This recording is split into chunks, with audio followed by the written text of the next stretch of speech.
What's happening, everyone? It's Jeffrey here with Berkshire Hathaway Home Services Colorado Properties and Mountain Luxury Group, and I am coming to you on January the 31st, 2024.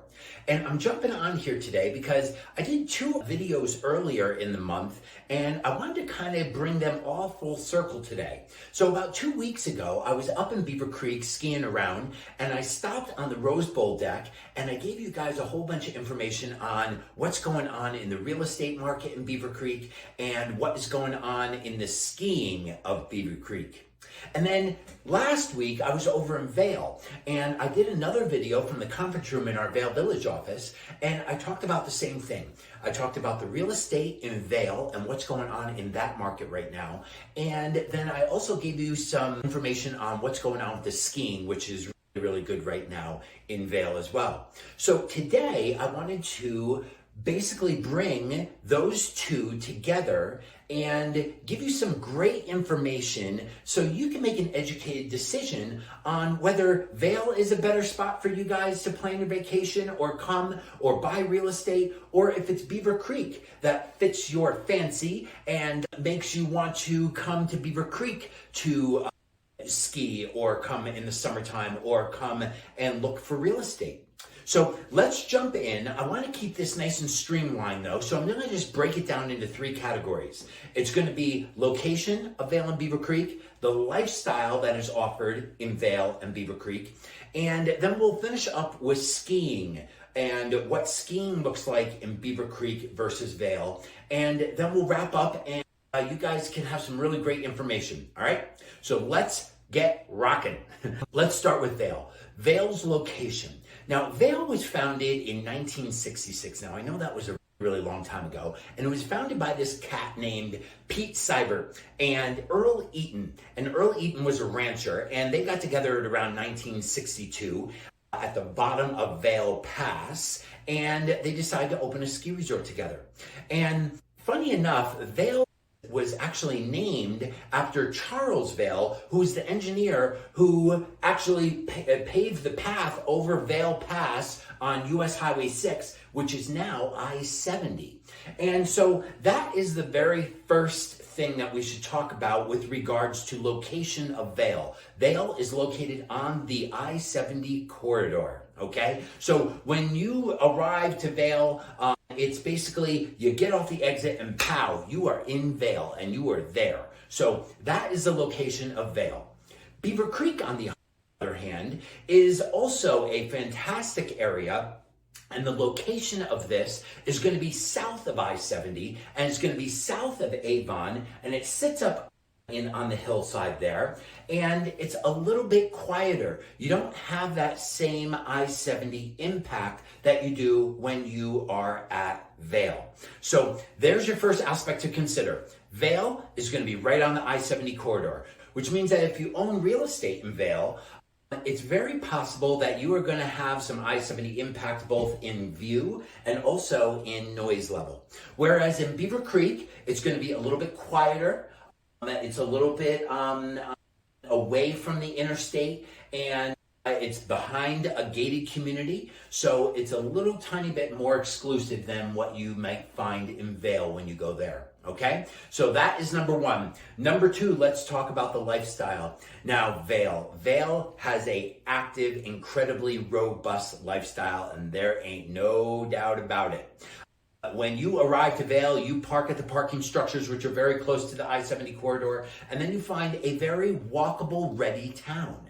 And within that town, there is everything from retail stores to restaurants of all cuisines and all price points. There's some crazy cool, fun, awesome bars that basically have these ridiculous, awesome après scenes that usually happen right around 2 o'clock, maybe even 1:30 for some folks.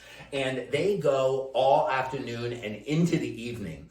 And I can only tell you that I have been in Vail Village at 11 o'clock coming back from going out and all that good stuff. And I've seen people wobbling along with their ski boots still on, with their helmets and skis over their shoulder, and they are making their way out of Vail Village for the night after a ridiculously long après scene.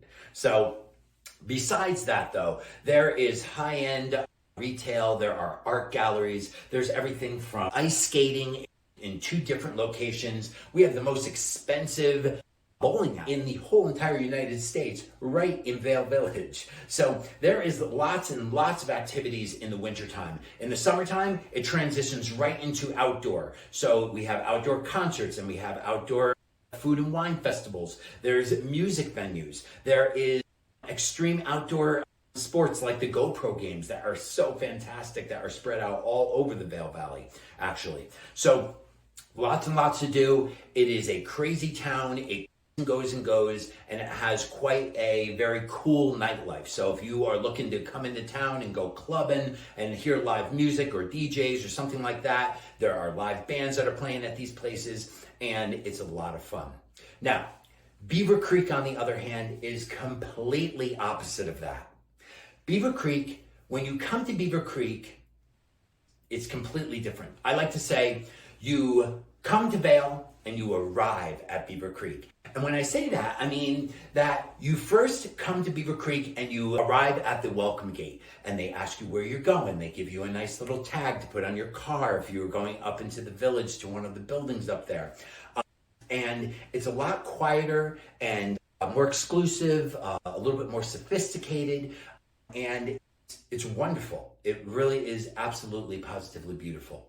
However, the nightlife, there's a great après scene, and there's lots and lots of bars that are jumping and popping right after skiing is done. But once you guys go back and you shower and change and do your dinner thing, the actual village of Beaver Creek gets a little quiet, a little sleepy. It's very difficult to try to find a venue at 10:30 at night in Beaver Creek because it is designed to get quiet. It is designed to be a little bit more family oriented. And I think that's probably the best way to describe Beaver Creek versus Vail. Beaver Creek definitely has a strong family aspect to it. Vail has more like spring break, come into town with your buddies and friends and drink up and party and ski hard. That's kind of how everything rolls when we are talking about Vail versus Beaver Creek. Okay, so there you have the second thing, lifestyle. Crazy and fun and nutso sometimes in Vail Village with lots and lots to do year round, whereas Beaver Creek offers a little bit quieter, more sophisticated, and calmed down version of Vail in Beaver Creek, okay? Now, let's transition to skiing. Now, skiing Beaver Creek is absolutely, positively awesome. And I'm just gonna put this out there, and maybe I'm being a little biased because this is kind of my home mountain, Beaver Creek, but Beaver Creek may possibly be the best family ski resort in the whole entire country. I just said it.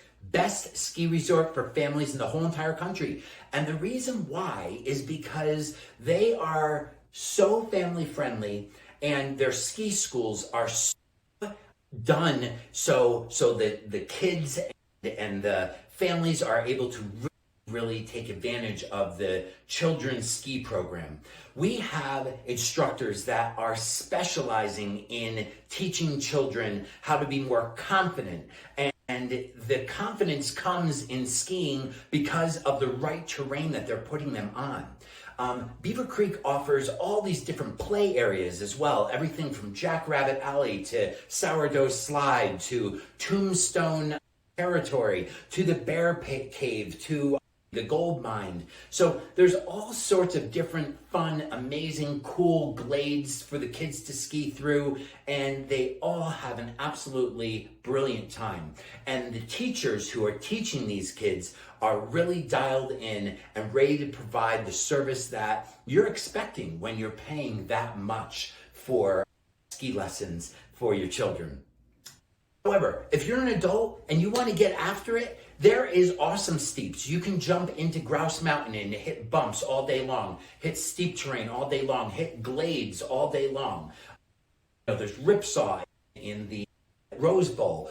You have all this great terrain for the experienced and advanced skiers out there, okay? So now let's jump into Vail. Vail is awesome. It is so mind-boggling. Now, if you've never ever been to Vail, the only thing I can say is, wow. When you come to Vail, you're going to want to make sure that you either find a friend who knows where they're going, or you could hire a private ski instructor. Is $1,560. That's a day. And that is before you purchase your lift ticket as well. And you provide a tip. And don't forget that if you guys are going to ski school, dropping off kids, or going on your own with a ski instructor, make sure you tip them good because they get paid nothing. And I got to tell you, that big giant price tag, they don't get a big chunk of that. So make sure you take care of your instructor. Besides that though, if you have a private instructor, know that you can take 6 people in your private. So if you divide that 1,560 by your 6 guests, it's only $230. And that makes it worthwhile because when you see the front side of Vail, it's awesome. Lots of beginner and intermediate terrain. It undulates, it's groomed, it's really wonderful. There's also scattered black diamonds throughout where you can get a little crazy if you want to do that. But then when you enter into the back bowls, it goes on and on forever. I tell people that you can ski Vail for 2 days straight and never ever hit the same trail twice if you do it that way. And one of the games I like to play with my kids when we were just getting going with skiing was, okay, everybody, let's see if we can hit every single solitary lift in the whole entire park. There's 34 lifts, everyone. That's over 24 miles of lift lines. And that, just so you guys know, means that their uphill mobility is actually 55,886 people that they can get up the hill every hour. How about that? So that gives you a really good idea of how large this place is. Besides the back bowls, there's also the very famous Blue Sky Basin. Because once you're in Blue Sky, if you're just gonna ski back, it can take you a good 45 minutes to get back. You know, keep that in mind. They always close the back a little earlier so they can get everybody, all their guests back to the front side safely and do all of their sweeps so they get everyone off the mountain and make sure that everybody is back having a good time in Vail Village for the evening. So, there you have it. That is the differences between Vail and Beaver Creek as far as skiing goes. It is absolutely amazing. Both resorts are fantastic. So I hope you liked what you heard here. We talked about location of Vail and Beaver Creek. We talked about the lifestyle and that Vail has certainly a little bit more active lifestyle than Beaver Creek. And then we talked about the skiing. The skiing in Beaver Creek, really family friendly, really family oriented, and your children will absolutely have a blast with all of the kids features that are offered in Beaver Creek. And Vail is just a monster. You could ski it for a week and find new territory for that whole entire week. It is so cool. So listen, if you like what you heard, subscribe. I'd love for you guys to connect with me. If you have questions while you're here, if you want my resource guide, I have a resource guide that has everything that you need, everything from ski lessons to babysitters to private chefs to best restaurants to go and visit, and more and more. So feel free to reach out to me via text, via my contact information here, and I hope you guys have a wonderful rest of your 2024 ski season. Thanks so much. Bye now.